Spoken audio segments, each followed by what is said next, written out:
할렐루야. 네. 네, 오늘 강의를 맡게 된 이동욱입니다. 오늘이 11월 좀 마지막 날이더라고요. 그래서 집에서 나오면서 이제 교회 달력을 한 장 넘기고 왔는데, 이제 강의를 시작하기 전에 한 가지 질문을 하나 드리도록 하겠습니다. 맞추시는 분께는 작은 선물이 있습니다. 저희 교회 달력에 12월 말씀을 혹시 아시는 분 계실까요?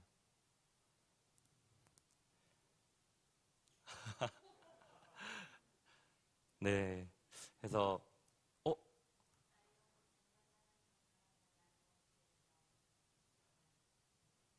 아쉽지만 아닙니다. 네. 혹시 없으신가요? 네. 그러면 아마 이 말씀을 외우고 계실 사모님께 선물을 드리도록 하고, 이제 말씀을 제가 읽고 시작하겠습니다. 이제 하나님께 가까이함이 내게 복이라. 내가 주 여호와를 나의 피난처로 삼아 주의 모든 행적을 전파하리이다. 시편 37편 28절 말씀입니다. 그래서 제가 오늘 여기에 선 이유이기도 해서 함께 나누고 싶었습니다. 네. 그래서 저를 모르시는 분들을 위해서 잠깐 이제 제 소개를 하고 시작을 하겠습니다. 저는 도안세무회계 가산센터 이제 대표 세무사로 일을 하고 있고요. 그리고 바이블 아카데미 1강 강사였던 정목양 자매의 남편이자 인생 6개월 차를 맞은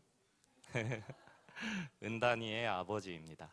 그리고 순복음 안디옥교회 티움 청년부에서 이제 최연장자를 맡고 있습니다.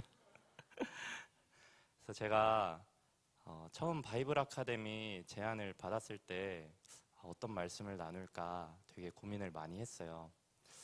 그래서 저랑 아내는 좀 말씀 나눔을 이제 자주 하는 편인데, 제가 항상 아내한테 배우는 입장이라 이제 제가 강사로 서게 되면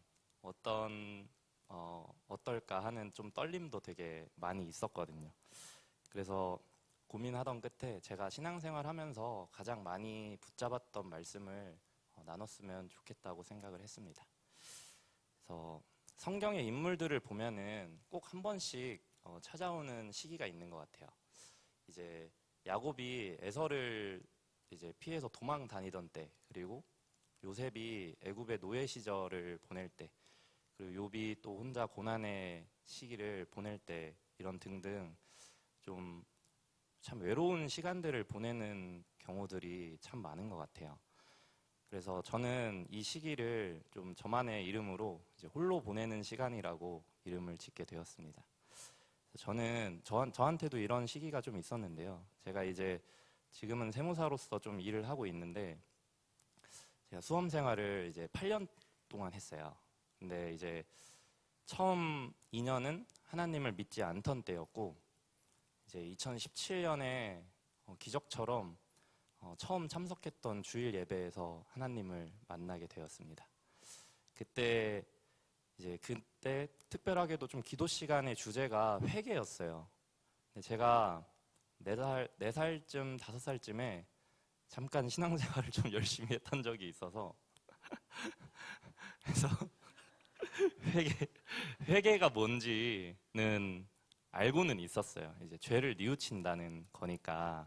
그래서 회개를 하라고 이제 기도 시간에 해주셔서 그냥 좀 진심을 담아서 하나님 저의 죄를 뉘우칩니다, 이렇게 그냥 나지막히 고백을 했는데, 딱 그때 그 순간에 고백을 하는 순간에 제가 그때까지 지었던 죄들이 파노라마 영화처럼 앞에 이렇게 펼쳐지더라고요. 그러면서 마음에 캐캐 묵은 것들이 다 깨끗이 씻겨가고, 이제 왼쪽 눈에서 한 줄기 뜨거운 눈물이 흐르면서 그렇게 저는 하나님을 만났습니다. 그래서 그 날로 제가 그때 당시에 이제 게임을 하루에 15시간씩 하는 좀 중독자였어요. 그래서 매일 한 끼만 먹으면서 그렇게 게임만 하는 인생을 살고 있던 때였는데, 그날로 이제 게임이 끊어지게 되었고, 지금까지도 이제 하지 않고 있습니다. 그리고 다음 날부터 이제 매일 새벽 예배 나가기 시작을 했어요. 그냥 새벽 5시만 되면 눈이 번쩍번쩍 떠져가지고 이제 새벽 예배를 가서 이제 기도하고 이제 말씀을 읽으면서 하나님과의 교제를 시작하게 되었어요. 그리고 저희 어머니가 이제 아들이 그렇게 변화된 게 너무 기쁘신 나머지 이제 주일 예배 드리고 이틀 뒤에 교회 근처로 이사를 해버리셔서 그래서 맹모 삼천지교를 실현하시기도 했습니다. 그래서 이때를 좀 돌이켜보면 진짜 가슴이 활활 타오르는 느낌이 끊이지를 않았어요. 하나님을 만난 감격이 그만큼 너무 커서 교회에 가서 밥 먹듯이 기도를 하지 않으면 살 수가 없었어요. 일상생활이 거의 불가능할 정도로 가슴에 불이 타오르고, 그리고 새벽 예배에 나가서 이제 점심까지 한 4시간 정도씩 매일 막 그렇게 기도하고, 기도할 때마다 뭐 땀이 비 오듯이 쏟아지고 막 눈물, 콧물 막 쏟으면서 막 그렇게 기도를 한 2달을 하니까 10kg가 빠지더라고요. 그래서 다이어트 하시려면 기도 많이 하시면 되는 것 같습니다. 그래서 그만큼 감격이 너무 커서 이제 교회에서 모든 예배에 다 참석하고, 또 그리고 교회에서 리더도 맡으면서 이제 여기저기 막 전도 다니고 신방도 다니고 막 그렇게 좀 하나님 앞에서 시간을 많이 보냈어요. 그리고 지구 반대편에 있는 온두라스라는 나라로 단기 선교도 한번 갔다 왔는데, 이제 감사하게도 거기서 교회가 세워지는 것도 보게 해주셔서 되게 기쁨 가운데 신앙생활을 계속 이어나갔습니다. 그래서 이때만 해도 저는 내 인생이 이제 다 잘 되기만 하겠구나 하는 생각만 가지고 살았어요. 그래서 하나님 앞에서 보내는 시간이 길어질수록 이제 하나님이 내 인생은 그냥 알아서 다 해주실 거야 이런 생각을 하면서 하나님이 기뻐하실 만한 것들을 이제 우선에 두면서 살아가는 삶을 이제 살게 되었습니다. 대신 절대적인 공부 시간이 많이 부족해져서 이제 수험 생활이 1년씩 늘어났는데, 그때를 돌이켜보면 그렇게 막 불안하거나 하지는 않았어요. 그냥 하나님이 합격시켜 주실 거야 하는 생각이 이제 들었는데, 그렇게 3년이 흘렀어요. 그리고 2020년에 제 아내와 결혼을 하게 되었습니다. 이제 수험생이었고 당연히 돈도 없고 집도 없으니까 저희 부모님 댁에 제가 살던 방에서 이제 신혼생활을 시작했습니다. 이제 그렇게 결혼을 하니까 조금씩 깨달아지더라고요. 합격을 하려면 공부를 해야 되는구나. 다 너무나도 당연한 건데 이제 그게 조금씩 깨달아지기 시작을 하더라고요. 그래서 이때부터는 좀 공부를 제가 전념하는 시간을 좀 늘려나가기 시작을 했어요. 근데 생각보다 합격 문턱이 많이 높더라고요. 그래서 2년이라는 시간을 또 보내게 되었고, 이제 부모님께서 이사를 하게 되시면서 저희도 분가를 하게 되었어요. 근데 돈이 없으니까 아내가 혼자 그 당시 일을 하고 있었는데, 일하면서 조금씩 모았던 돈이 500이 있었거든요. 500만 원이. 딱 그 500만 원 들고 나와서 보증금 500에 월세 35짜리 반지하를 얻어서 이제 다시 시작을 하게 되었습니다. 그래서 돈이 없으니까 이제 이사 비용도 없고 뭐 다른 돈이 없어서 이제 끌고르마를 빌려서, 제가 그 당시 살던 집에 이제 경비실에 끌고르마가 있었는데 그거 좀 빌린다고 해서 그거를 시도 때도 없이 빌려가면서 이사를 하기 시작을 했어요. 그래서 저희 자료를 준비했는데, 그러니까 이때가 이제 좀 어려운 형편과 상황이었는데 사실 하나님을 되게 의지하던 때여서 저희 부부는 되게 희락이 넘쳤거든요. 그래서 아내가 저 이사를 하면서 나중에 보면 다 재밌고 간증이 될 거다, 이렇게 얘기를 해서 추억이 되기 위해서 이제 사진을 남겨놨었습니다. 여기가 이제 이사 당일인데 이제 퀸 사이즈 침대 제가 쓰던 거 이제 저렇게 끌고 이제 옮기는 거고요. 그리고 소파에서 소파인데 무료 나눔 받은 거 이제 옮기는 장면입니다. 그리고 또 다음 보면은 냉장고도 저렇게 옮겼고요.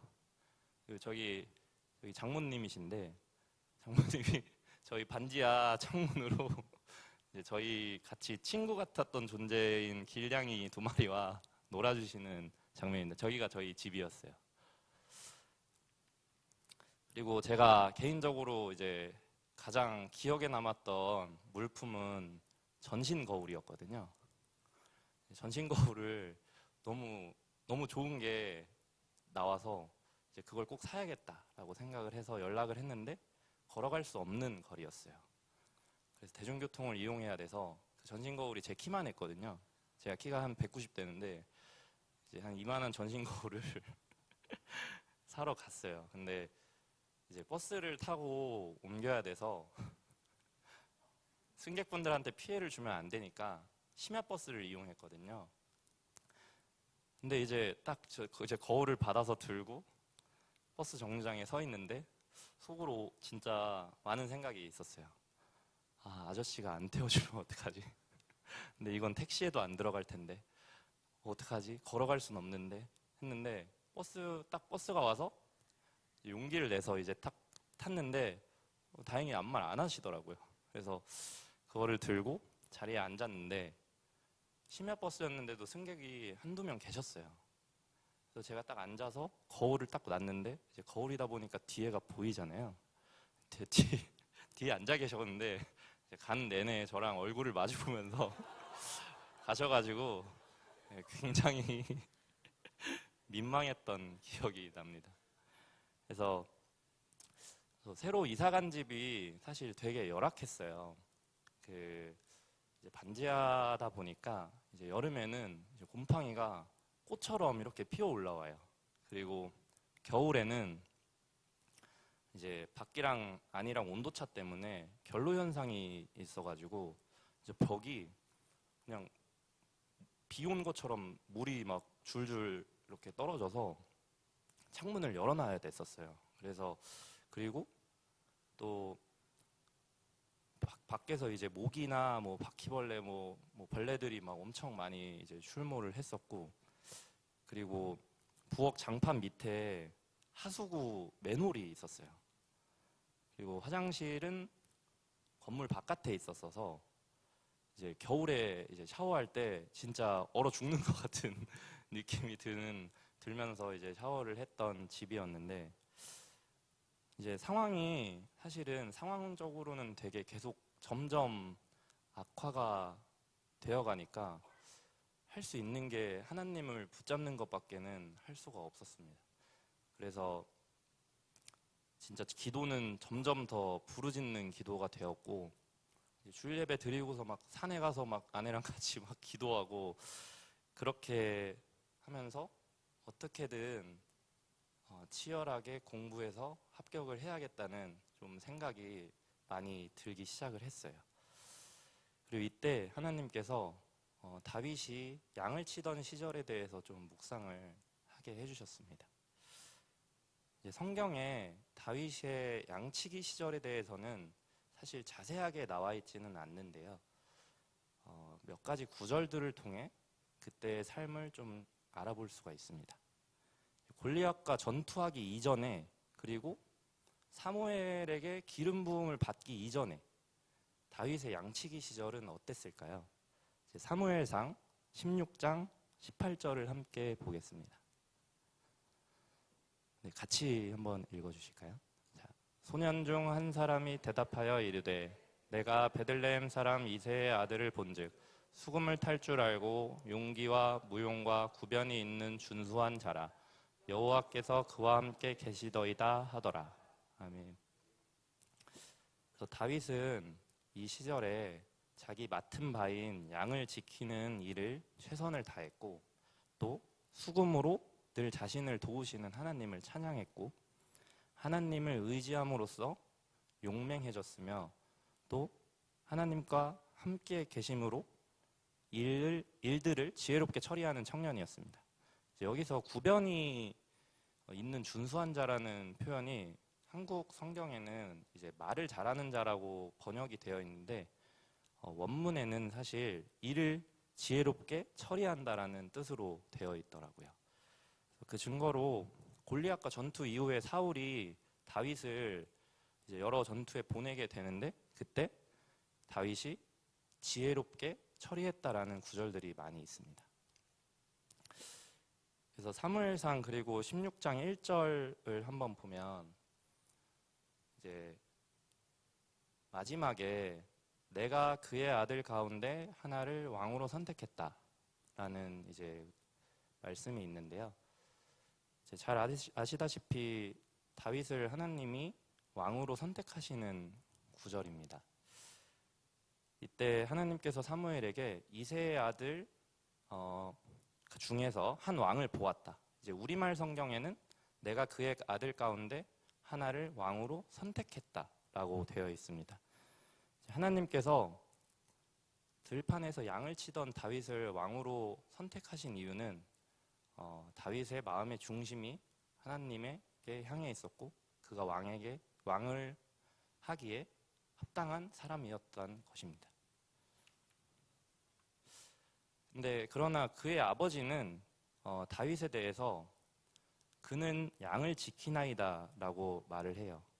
이제 이새의 아들들을 사무엘이 다 불러 모았을 때 아버지는 부르지 않았고 다윗에 대해 물어봤을 때 그는 양을 지키나이다 이렇게 얘기를 하는데 이제 이새가 다윗을 보잘것없이 생각을 하고 있었어요. 그래서 이 시절에 다윗은 사실 홀로의 시간을 보내면서 사실 많이 외로웠을 것입니다. 그리고 하나님을 더욱 의지했고 바라보았습니다. 이 시절에 갖고 온 믿음이 있었기에 다윗은 항상 마음속에 하나님을 경외하는 마음이 있었고 이 마음은 어린 시절부터 형성이 되었을 것입니다. 이 당시 다윗의 나이가 대략 한 12살에서 15살 정도로 추정을 한다고 해요. 그러니까 우리나라 생각하면 중학생 정도 되는 거죠.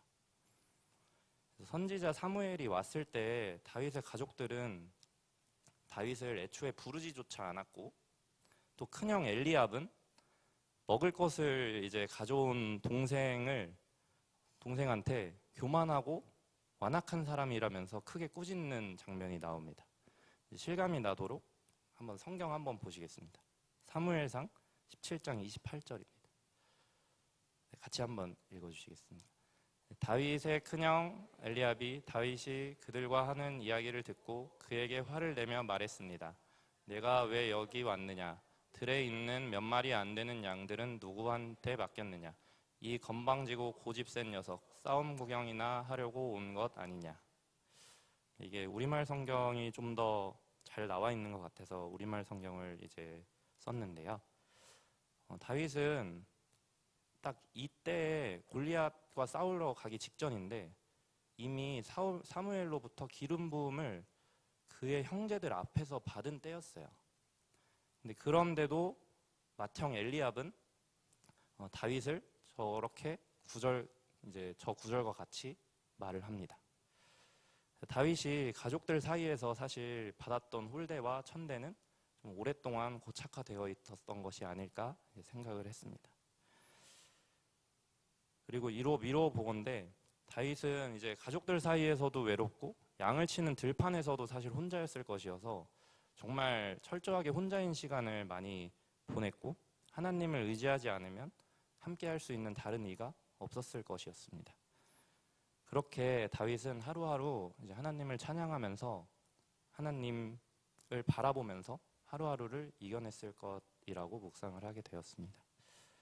저희가 반지하에서 생활을 할 때 이제 아내는 이제 아침 9시까지 출근을 해야 되는 근처 회사로 이제 출근을 했고, 이제 저는 이제 아내를 배웅을 하고 좀 독서실을 갈 돈이 없어서 아까 보여드렸던 그 창문 바로 밑에 거기가 가장 밝았거든요. 그래서 거기에 이제 책상을 놓고 공부를 하려고 앉았어요. 그러면은 이제 머리 위로 사람들 걸어가는 구두 소리 들리고 자전거 소리 들리고 그렇게 공부를 했는데, 그렇게 공부를 하려고 앉으면은 그렇게 사무치는 외로움과 두려움이 자주 찾아오더라고요. 근데 그렇게 감정이 사로잡히게 되면은 낙심이 바로 찾아와서 사람이 굉장히 무기력해지고 아무것도 할 수 없는 상태가 되어버려서 공부를 아예 못하는 날들이 되게 많았습니다. 그러던 중에 양치기 시절 다윗을 묵상하면서 이제 다윗이 실력 있는 수금 연주자였고, 그리고 하나님을 찬양했던 것을 알게 되면서 나도 하나님을 찬양함으로써 이것을 한번 이겨낼 수 있지 않을까 하는 생각이 들어서, 그런 감정들이 찾아올 때마다 찬양을 진짜 크게 막 부르고 막 듣고 그렇게 하면서 점점 이겨내기 시작을 했습니다. 그렇게 찬양을 부르고 들으면 진짜 신기하게도 하나님의 은혜로 공부에 다시 집중을 할 수 있게 되더라고요. 그래서 그런 싸움을 계속 찬양으로서 이겨내면서 훈련을 하기 시작을 했습니다. 그 시절에 제가 진짜 마르고 닳도록 이제 불렀던 찬양 2곡을 지금 제가 그 책상 앞에 공부하던 이동욱이라고 생각을 하고 하나님께 한번 올려드리는 시간을 가져보겠습니다. 하나님께서 이제 저에게 해주셨던 말씀과 제가 하나님께 드리는 화답이 담겨 있는 2곡의 찬양입니다.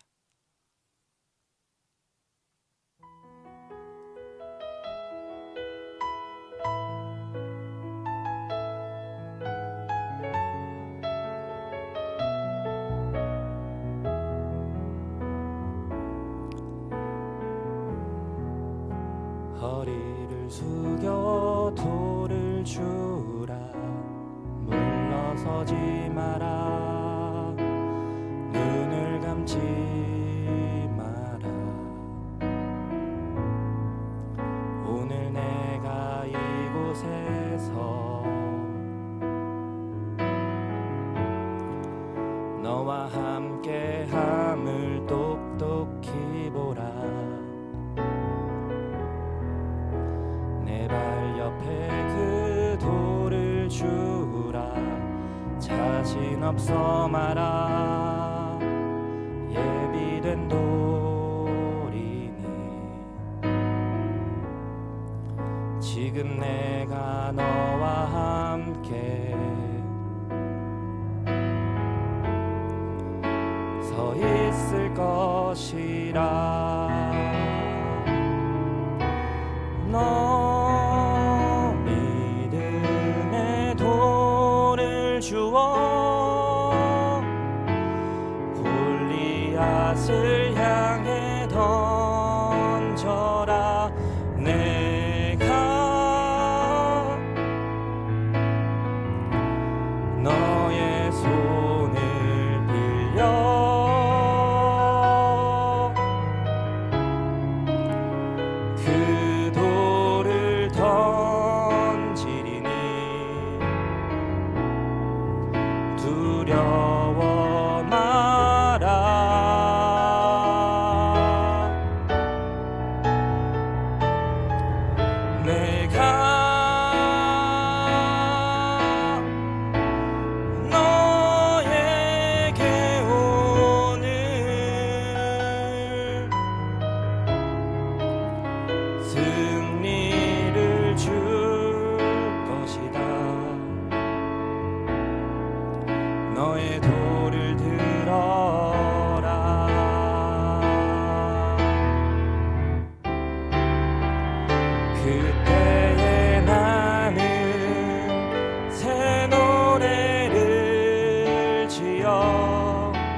구원의 하나님을 높이리.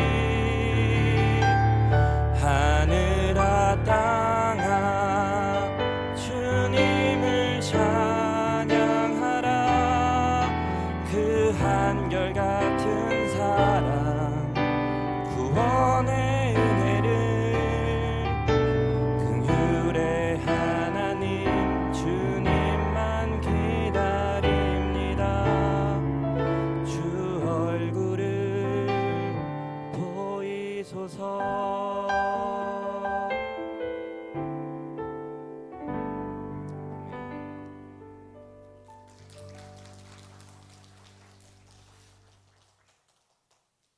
네, 그리고 이제 다음은 사무엘상 17장 48절, 49절을 보도록 하겠습니다. 네, 함께 읽도록 하겠습니다. 블레셋 사람이 일어나 다윗에게로 마주 가까이 올 때 다윗이 블레셋 사람을 향해 빨리 달리며 손을 주머니에 넣어 돌을 가지고 물매로 던져 블레셋 사람의 이마를 치매 돌이 그의 이마에 박히니 땅에 엎드러 지니라. 사무엘상 17장에는 다윗이 이제 골리앗을 죽이는 내용이 담겨 있습니다.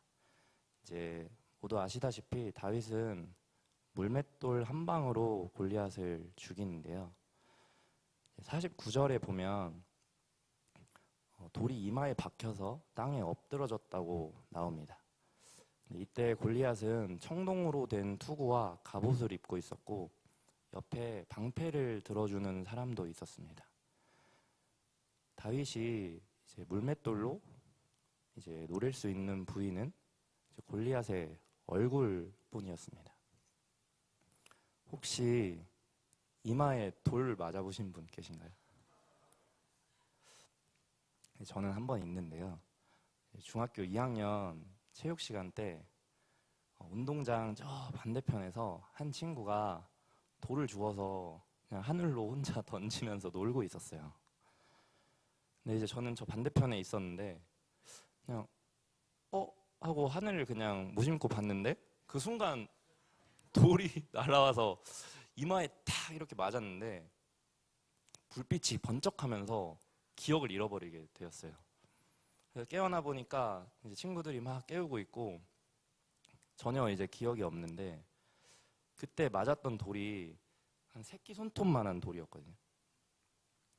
근데 그만한 그렇게 작은 돌을 딱 이마 여기 중앙에 정통으로 맞으니까 사람이 그냥 바로 기절을 해버리더라고요.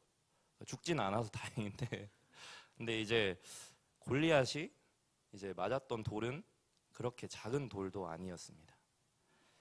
그래서 물맷돌의 이제 정확한 우리말 표현은 무림매라고 하더라고요. 그래서 저런 사진처럼 생겼는데 이제 이 계란이 앞에 있는데 이제 전쟁에서 쓰이는 돌은 계란보다 조금 더 큰 돌이고 지름은 한 6cm, 7cm 정도 되는 돌이었다고 해요. 그리고 던질 때 시속이 한 240km 정도 되는 돌이라고 합니다. 그래서 아무리 큰 거인이어도 이 정도 맞으면 이제 정통으로 맞으면 죽을 수밖에 없다는 걸 이제 좀 알게 되었고, 또 다윗은 그 물맷돌을 이제 사자랑 곰으로부터 양을 지키기 위해서 사실은 이제 사용을 했었어요. 사무엘상 17장 34절과 35절입니다. 그래서 한번 같이 읽겠습니다.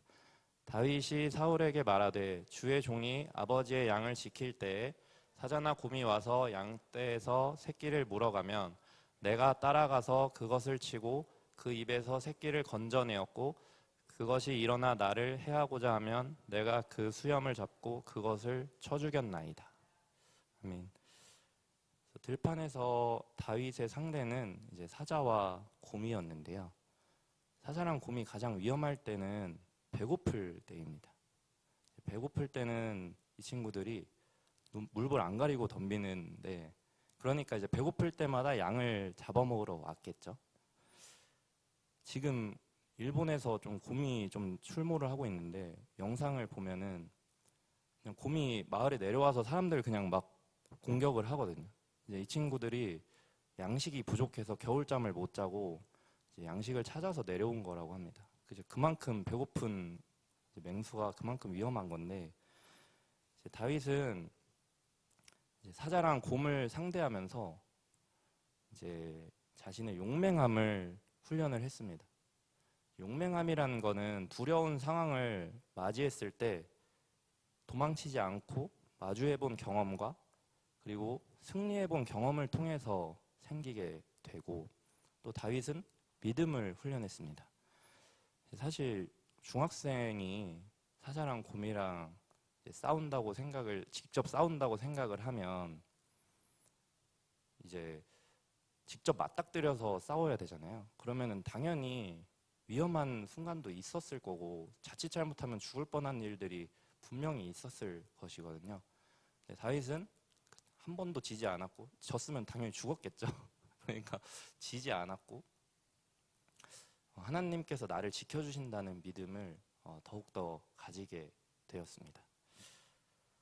그리고 또 다윗은 이제 양들을 지키고 자신을 지키기 위해서 이제 물맷돌을 매일같이 훈련을 했을 것입니다. 이제 물맷돌을 연습할 때 그냥 연습하는 게 아니라 한 번 한 번 던질 때마다 자신의 목숨을 담아서 던져야 했을 거예요. 왜냐하면 한 번 잘못 던지면 바로 죽을 수도 있는, 양도 죽고 자기도 죽고 그런 상황이었을 것이기 때문에 연습을 할 때도 사실 혼신의 힘을 다해서 했을 것입니다. 그리고 다윗은 이제 던질 돌 하나를 고를 때에도 굉장히 이제 신중하게 했습니다.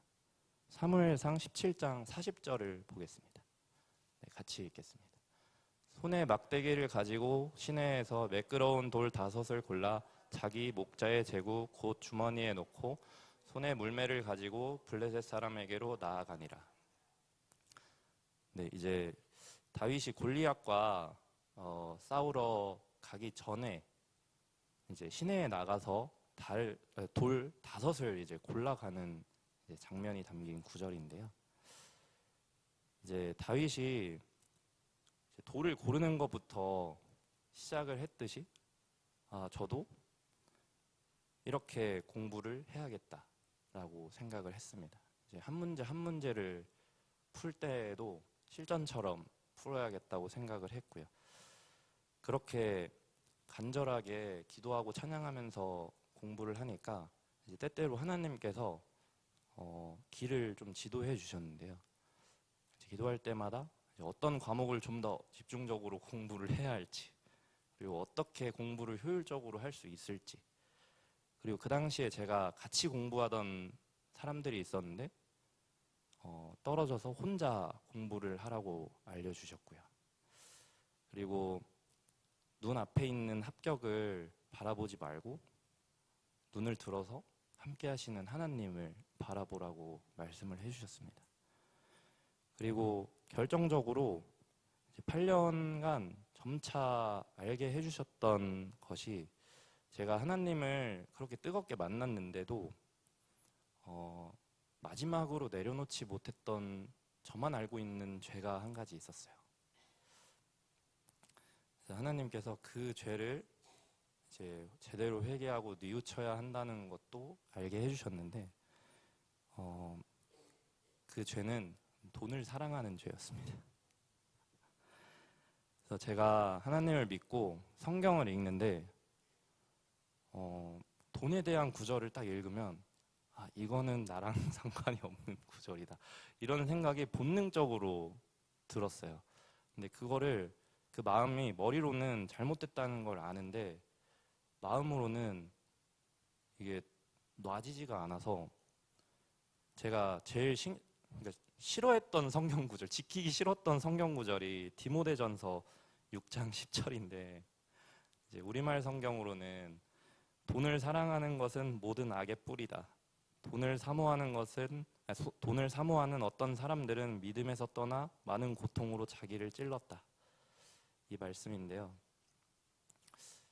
이제 이 말씀을 보고 제가 돈을 사랑하는 게 어떤 느낌인지 좀 말씀을 드리면, 인색하거나 그런 거랑은 좀 다릅니다. 돈을 사랑하면 돈을 쓰는 것도 좋아해요. 그러니까 버는 것도 좋아하고 쓰는 것도 좋아하는데 하나님께 드리려고 하면 손이 그렇게 떨려요. 거기다가 제가 또 점점 가난을 맛보기 시작을 하면서 이제 수험생활 때 이제 배가 고프면 이제 뭘 먹어야 되는데 편의점에 가서 이제 삼각김밥 하나 이제 사 먹으려 해도 이게 한 10분을 고민했거든요.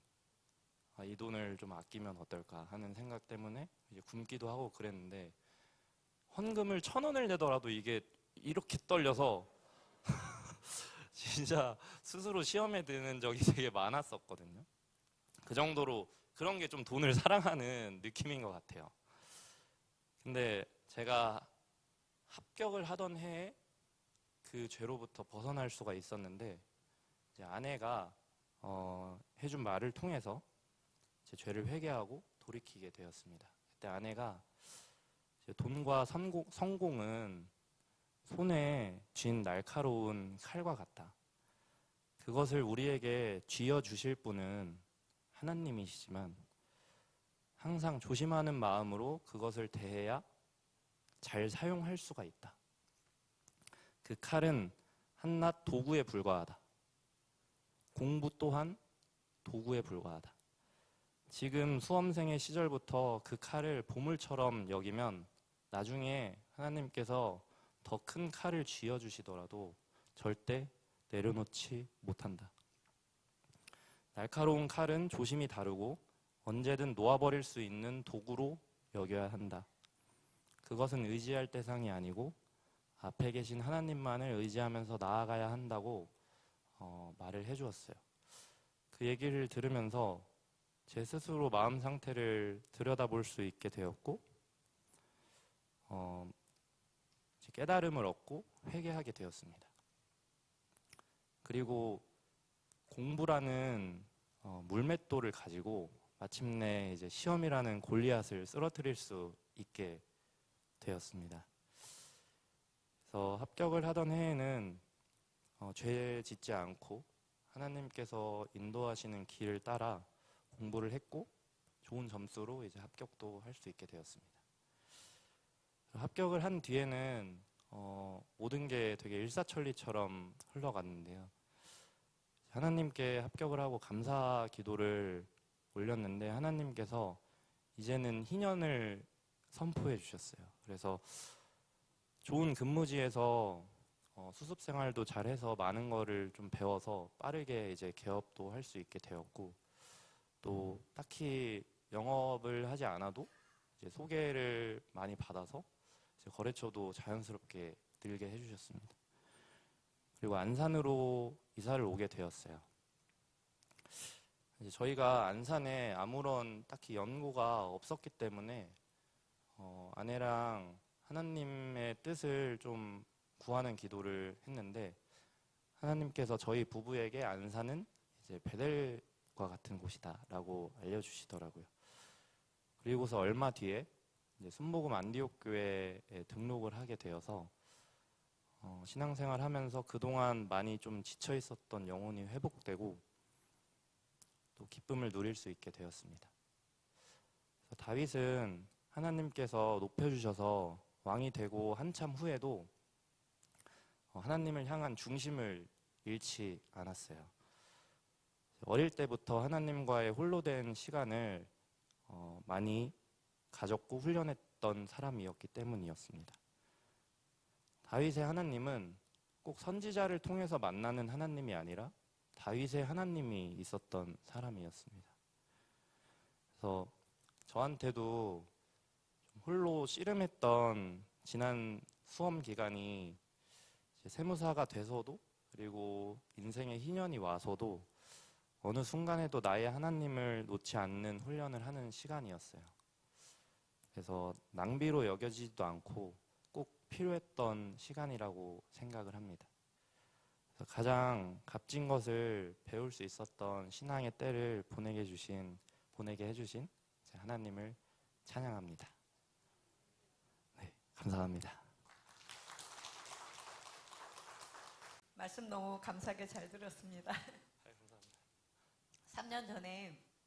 3년 전인 것 같은데 수련회 갔다 와서 동욱 형제님하고 우리 이제 은단이 어머니 두 분이 심야 기도를 하러 오셨어요. 그래서 이제 만났는데 두 분이 너무 눈이 동그래갖고 젊잖아요. 근데 뜨겁게 기도를 하면서 그 눈물에 젖어가지고 기도하고 나가는 모습을 보면서 젊은 사람들이 도대체 어떻게 저렇게 하나님을 뜨겁게 예배할 수 있을까 참 궁금했거든요. 근데 오늘 얘기를 들으니까 참 은혜가 깊네요. 또 한 가지 궁금한 건 지금의 아내를 어떻게 만나게 되셨는지 궁금합니다. 네, 제가 2017년에 교회를 처음 왔을 때 제 아내가 저희 리더였어요. 그리고 그때 처음 이제 만났죠. 그리고서 아내가 되게 훌륭한 리더여서 정말 많은 것을 이제 가르쳐 줬습니다. 지금도 그런데 그때는 이제 아무것도 제가 모르는 백지 상태에서 시작을 하는 사람이었어서 이제 하나님에 대해서도 많이 알려주고 되게 잘 이끌어줬어요. 그랬기 때문에 제가 이제 기도 생활도 자연스럽게 할 수 있게 인도를 해줬는데, 막 몇 시간씩 이제 기도를 할 때 배우자 기도를 많이 했는데 그것도 이제 아내가 알려줬거든요. 배우자 기도라는 게 있는데 그런 게 있는 줄 몰랐거든요. 그래서 배우자 기도라는 게 있는데 배우자는 정말 인생에서 평생을 함께 할 사람이기 때문에 중요하니까 기도를 해야 된다. 그래서 그렇구나 하고서 그날로부터 배우자 기도를 이제 항상 매일 했습니다. 그래서 적어도 배우자 기도만 1시간씩은 했던 것 같아요. 막 기도하다가 이제 또 아내가 말해주기를 이제 구체적으로 기도해야 된다고 어떤 사람을 만나고 싶은지 구체적으로 기도를 해야 된다. 자기는 100개 정도 있다. 그래서 그렇구나 하고서 이제 제가 어떤 사람을 만났으면 좋겠을까 했는데 그때는 하나님을 만난 지 얼마 안 되고 감격이 너무 커서 아무것도 안 보이고 그냥 하나님만 보이니까 그냥 하나님 저보다 믿음 좋은 사람 배우자였으면 좋겠어요 하고서 그냥 그것만 놓고 기도를 하다가 이제 기도해서 만나게 되었습니다. 네, 감사합니다. 네. 어떤 마음으로 헌금을 하시고 하시는지. 그러니까 그게 이제 그 당시에 성경에서 뭐 11조 이런 얘기나 돈에 대한 얘기가 구절을 읽을 때마다 마음이 참 힘들었어요. 근데 이제 제가 머리로는 그게 맞다고 알고 있다고 이제 말씀을 드렸었는데 지금은 이게 딱 그때 회개한 뒤로 그래 머리로 알아지는 게 이제 마음으로 오니까 그냥 자연스럽게 그냥 하나님께 믿음으로 드리게 되더라고요. 그래서 사실 11조 그 말씀도 하나님께서 곳간을 채우신다 이렇게 되어 있는데 그것도 제가 되게 반감이 되게 있었어요. 안 보이는데 이 돈 진짜 필요한데 약간 이 생각 때문에 또 막 진짜 달달 떨렸는데 이제는 그게 그냥 자연스럽게 믿어져요. 당연히 하는 거구나. 당연히 하는 거였는데 내가 왜 그랬을까 하는 생각이 다시 그냥 자리 잡게 되었어요. 그래서 그냥 머리와 마음이 이제는 일체가 돼서 하나님 기쁨으로 드릴 수 있게 된 것 같아요. 이제는 드릴 수 있게 된 것도 사실은 감사해서 옛날을 생각하면서 그때는 진짜 단돈 1,000원도 없으니까 달달 떨렸는데 이제는 하나님께 내가 드릴 수 있는 상황도 하나님이 주신 거구나 하는 생각이 드니까 그냥 감사하는 마음이 계속 드는 것 같습니다. 네, 감사합니다. 감사하는 마음으로 주님께 드릴 수 있는 우리 모두가 되기를 축복합니다. 네, 또 자유롭게 손 들어주시면 되겠습니다. 네, 기다려도 안 드시면 어떡합니까?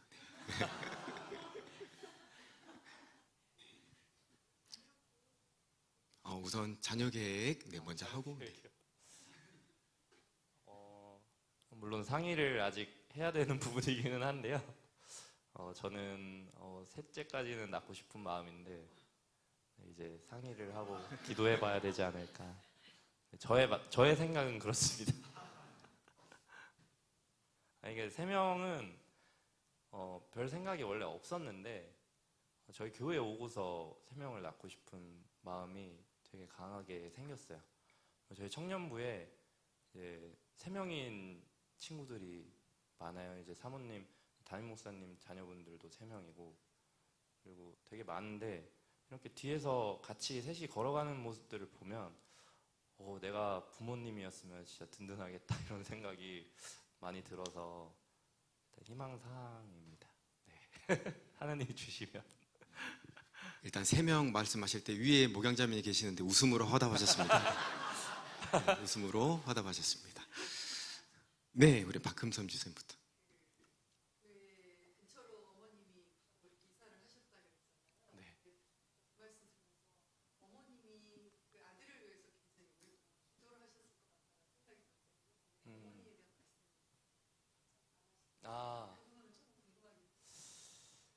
저희 어머니가 사실은 저를 전도하신 게 맞는데 제가 교회 나가기 한 3달 전부터 나가시더라고요. 그 전에 안 다니시다가 갑자기 집 앞에 있는 교회를 정말 열심히 다니기 시작을 하셨는데 그 3달을 엄청 열심히 다니시면서 그러니까 그때 기도하셨겠죠. 당연히 그때 기도하셨고 그래서 어머니께서 근데 그 얘기를 이제 안 넣었던 이유는 사실 너무 길어질까봐 안 넣었었는데 그렇게 기도하시면서 어머니께서 저를 전도하기 위해 제가 이렇게 게임을 하고 있으면 저쪽 멀리에 이제 여러 목사님들의 설교를 유튜브로 그냥 풀 파워로 틀어놓으셨어요. 들으라고. 근데 좀 신기했다고 해야 될까요? 상황이 저는 게임 중독이었는데 소리를 안 듣고 했어요. 그러니까 어릴 때 어머니가 게임은 하되 소리가 좀 막 안 좋은 영향을 미칠까봐 소리를 안 듣게 하셨었는데 그게 좀 익숙해져서인가 게임을 해도 소리를 안 들었거든요.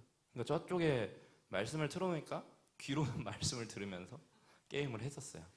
근데 한두 달 정도 들으니까 머리에 들어오고 이제는 저 목사님 누구구나 하고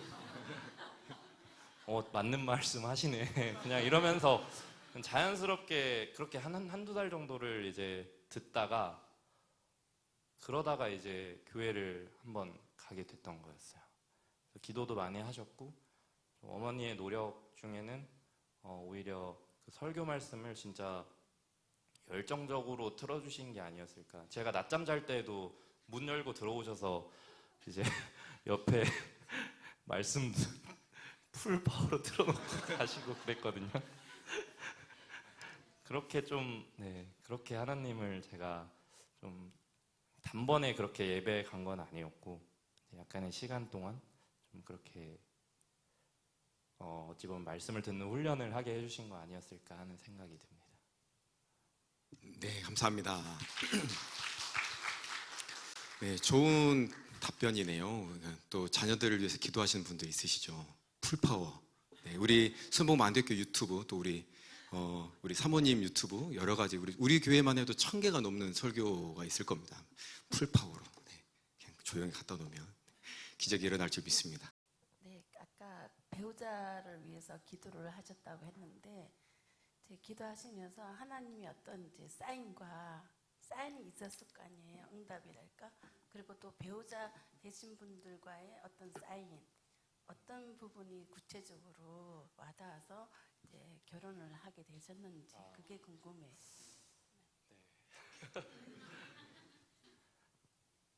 사실 이제 배우자 기도를 이제 아내가 알려줘서 그 기도를 이제 시작을 하는데, 그냥 뭐 누구를 특정 지어놓고 기도를 한 게 아니라 이제 누군지 모를 이제 사람을 놓고 이제 기도를 하는데, 이제 처음에 막 기도를 하다가 이제 믿음이 좋은 사람, 나보다 믿음이 좋은 사람이라고, 제가 저보다 믿음 좋은 사람을 배우자로 달라 이렇게 하나님께 기도를 계속 했는데, 머릿속에 아내가 탁 스쳐 지나갔어요. 처음에 내가 아는 나보다 믿음이 좋은 사람은 그 당시에 아내밖에 없었으니까. 그래서 그냥 이 사람인가 하고, 또 이 사람이 제가 맞다면 하나님께 제가 사랑하는 마음을 가질 수 있게 해주세요라고 기도를 했습니다. 그렇게 그 기도만 일주일을 했어요. 일주일을 죽어라고 그렇게 기도를 하니까 사랑하는 마음이 생기더라고요. 그래서 마음이 생기니까 억울하기 시작하더라고요. 나만 좋아하는 나만 좋아하는 힘든데 해서, 그 다음 주는 하나님, 이 사람이 맞다면, 그러니까 마음 주셨으니까 그 사람도 저를 사랑하는 마음을 주세요 하고 그렇게 죽어라고 또 일주일을 기도를 했어요. 근데 아직 그때까지도 아내한테 얘기를 하지는 않은 상태였어서 이제 나중에 알게 되었는데, 이제 근데 신기하게 그 시기쯤에 아내가 그때부터 제가 눈에 들어오기 시작을 했다고 알려주셨고, 그리고 제가 또 기도를 한 달 정도를 그렇게, 그러니까 일주 또 뒤에 또 2주를 더 기도를 하고 이제 말을 했어요. 그렇게 해서 이제 만나게 되었습니다. 그래서 그 다음에는 이제 뭔가 좀 이제 확신이 드니까, 제가 2주 정도 기도하고 확신이 드니까 좀 만나고 싶은데 또 대놓고 만날 수가 없어서 그냥 하나님께 자연스럽게 만날 수 있는 기회를 만들어 달라 이렇게 또 한 주를 또 기도를 했는데, 이제 아내가 제 리더였는데 저한테 신방을 하자고 하더라고요. 리더니까.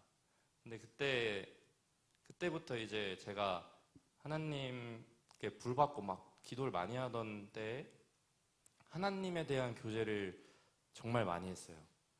그냥 만나기만 하면 막 몇 시간씩 하나님 얘기만 하고, 오늘은 어떤 은혜가 있었고 말씀 나눔하고 그런 거를 쭉 이어가다 보니까 자연스럽게 저한테 보자고 자주 하더라고요. 그래서 근데 만나면 하나님 얘기밖에 안 했는데, 그렇게 좀 많이 대화를 하면서 더 마음이 커지지 않았나. 네, 그리고서 나중에 이제 만나게 되었습니다. 네, 감사합니다. 네, 한번 따라서 해보겠습니다. 우리 청년부들은 더 크게 따라서 합시다. 기도하면 다 됩니다. 다시 한번, 기도하면 다 됩니다. 네, 배우자 또 여러 가지 또 우리 분들은 또 여러 가지 문제가 있을 테지만, 또 기도하면 하나님께서 그 기도를 중심을 가지고 일주일간 열심히 기도하시면 하나님께서 반드시 응답을 주실 줄 믿습니다. 네, 혹시 마지막으로 한 분만 더 있으시면 하고. 네, 우리 진수 형제님.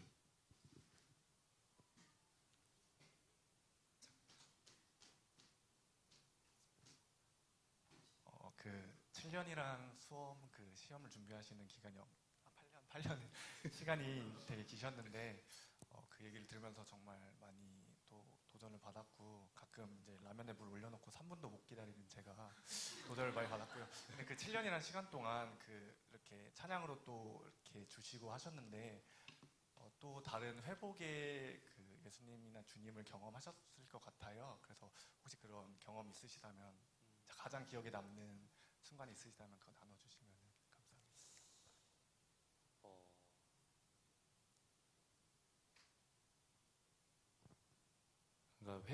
그러니까 이렇게 혼자서 좀 이렇게 찬양하고 예배를 드리고 기도를 하더라도 사실은 그 낙심이라는 게 한 번에 걷어지거나 그러지는 않더라고요. 매일 기도도 사실 훈련이라고 생각을 하는데 운동하면 근육이 붙듯이 오랫동안 좀 시간이 걸린다는 것을 좀 알게 되었고, 그리고 좀 예배를 드리던 중에 간간히 하나님께서 갑자기 부어주시는 은혜가 있을 때가 많았어요. 그러니까 사실은 저의 힘으로는 벗어날 수가 없는 상황이었고 하나님이 이제 건져주셔야 하는 상황이었는데, 스스로는 그렇게 훈련을 했지만 마음에서 이제 계속 응어리가 한 번에 빠지지는 않았었건데, 그런 응어리가 생길 때마다 사실 예배에 나가는 게 점점 힘들었거든요, 마음이. 왜냐면 내가 이 시간에 공부를 해야 하지 않을까 하는 생각이, 이게 수험생활이 길어질수록 점점 더 커지기 시작을 했어요. 근데 그럴 때 예배를 가니까 그냥 찬양을 그냥 시작부터 찬양을 하는데 이게 마음이 너무 편안하네. 그냥 이렇게 여기서 그냥 계속 있고 싶어. 이런 은혜가 있었어요. 근데 그거는 항상 그런 은혜는 사실 예배를 통해서만 느꼈던 것 같아요. 예배를 꼭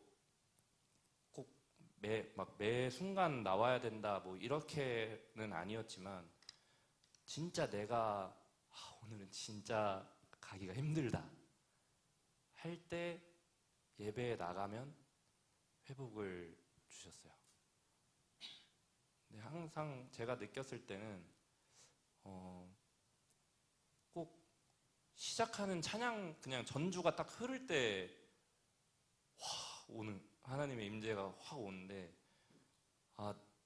오늘 안 왔으면 나 큰일 날 뻔했다. 그러니까 이 정도 느껴질 때마다 예배를 좀 찾아갔을 때 좀 회복을 많이 주셨던 경험을 했던 것 같습니다. 근데 그러고도 다시 또 응어리가 생기고 그걸 반복을 했어요. 그러니까 그렇게 한번 쫙 개운하게 씻은 느낌이 들더라도, 회복이 되더라도 다시 생기고 응어리가. 그럼 다시 또 예배를 오늘은 진짜 가기가 힘들다 하는 상태까지 또 오면 그때 참고 꾸역꾸역 어떻게든 발걸음을 옮겨서 또 가서 하나님께 회복받고, 좀 개인적으로는 그런 경험을 좀 많이 했던 것 같습니다. 네, 감사합니다.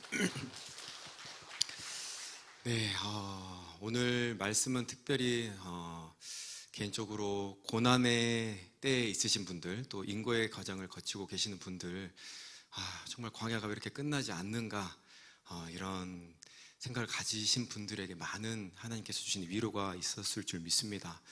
아까 돌 5개를 준비하는 시간이 있었듯이 많은 응어리들을 제거하는 그런 방법들을 깨우치게 하시고, 낙심하는 것들을 이기게 하시고, 또 아까 회개의 시간을 하나님께서 파노라마처럼 이렇게 주셨다고 하시고, 끊어지지 못하는 돈을 사랑하는 죄까지 하나님께서 이렇게 다루시면서 결국에는 하나님께 쓰임 받을 수 있는 직장을 먼저 허락하셨고, 배우자를 허락하셨고, 또 앞으로의 미래를 하나님께서 계속해서 허락해 주실 텐데, 우리도 어떤 것을 준비해야 하는지 말씀을 통해서 또 기도를 통해서 그것들을 찾아가고, 또 주님의 사람으로서 거듭나는 저와 여러분 되시길 예수님의 이름으로 축복합니다. 네. 네, 그 유튜브로 지금 질문하신 분이 있어가지고요, 실시간으로. 네, 그래서 제가 읽어드리겠습니다. 최지희 성도님이신데요. 직장 생활하며 기도는 하루에 언제 몇 시간을 드리며 말씀을 어떻게 읽고 묵상하시는지가 궁금합니다. 라는 실시간 질문이 있었습니다. 네, 지금을 좀 말씀을 드리자면, 이제 직장보다는 육아가 좀 더 시간 투자를 더 많이 하게 되는 것 같아요. 근데 아내랑 물론 직장 생활을 할 때도 똑같은데 사실은 이제 바쁜 거는 똑같으니까 저 같은 경우는 이제 회사에 갈 때는 회사에 출근하기 전에 교회를 들러서 갑니다. 그래서 경로도 좀 중요한 것 같은데 사실 저 같은 경우는 이제 집에서 회사를 가는 길에 교회가 있거든요. 그래서 그렇게 좀 기도를 지나가니까 자연스럽게 들러서 이제 1시간이라도 기도를 하고 가자 이렇게 하고 좀 시간을 최대한 이제 길게 하려고 노력을 해요.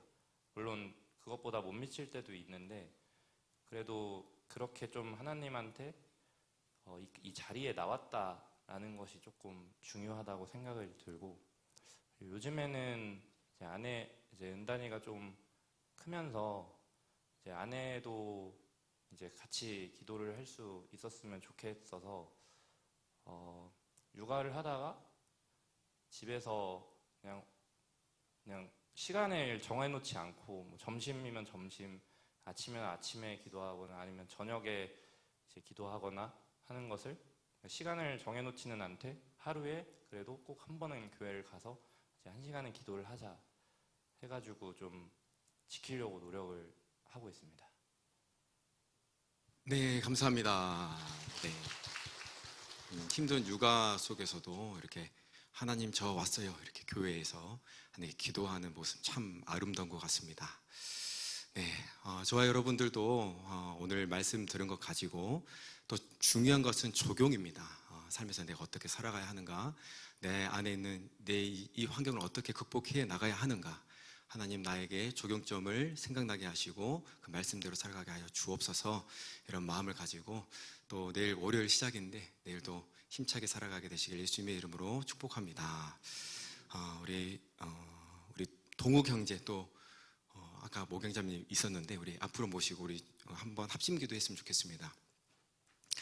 하나님 우리 동욱 형제 또 목양자매 은단이까지 하나님 앞에 쓰임받는 가정, 하나님께서 보시기에 아름다운 가정이 될 수 있도록 축복하여 주시옵소서. 육아를 하는 과정 가운데 있는데 하나님 지치지 않는 육신과 마음을 주시옵소서. 우리 한번 축복하면서 기도합시다. 하나님 아버지 감사드립니다.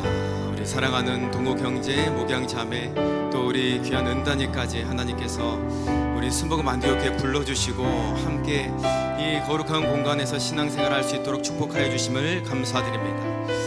하나님 특별히 육아를 하는 가정 속에 있습니다. 지치지 않는 체력을 주시고 그 마음을 허락하여 주시고 정말 주님께서 보시기에 아름다운 가정으로 아름다운 부모님으로 잘 살아갈 수 있도록 지혜를 허락하여 주시옵소서. 매번 하루마다 아버지 교회에 나와서 주님을 찾는 이 애절한 마음을 주님께서 기억하여 주시고 아버지 삶의 놀라운 일들을 많이 계획하셨을 줄 믿습니다. 하나님 주님의 영광을 위해 살아가는 아름다운 가정 되어줄 수 있도록 축복하여 주시옵소서. 매일매일 성경을 묵상할 때 그 성경을 아는 깊이가 더 깊어지게 하시고 지금도 살아계셔서 역사하시는 그 하나님의 음성을 듣고 많은 사람들에게 주의 음성을 들려주는, 많은 사람들에게 성경적인 유익을 주는 아름다운 우리 동욱 형제 또 목양 자매 되어줄 수 있도록 주님 축복하여 주옵소서. 세무사 일을 하고 있습니다. 하나님 그 세무사 일을 통하여서 주님의 영광이 드러나길 원합니다. 하나님 많은 사람들에게 예수 그리스도의 빛과 또 소금 역할을 감당하는 우리 동욱 형제 되어줄 수 있도록 주님 축복하여 주시고 날마다 하나님 먼저 신년을 선포하셨는데 더 아름다운 아버지의 쉼이 있는 또 주님을 찬양하는 아름다운 삶을 살아갈 수 있도록 주님 축복하여 주시옵소서. 감사드리오며 살아계신 예수님의 이름으로 기도드리옵나이다. 아멘. 우리 주기도문 외우심으로 마치겠습니다. 하늘에 계신 우리 아버지여, 이름이 거룩히 여김을 받으시오며 나라가 임하시오며 뜻이 하늘에서 이루어진 것 같이 땅에서도 이루어지이다.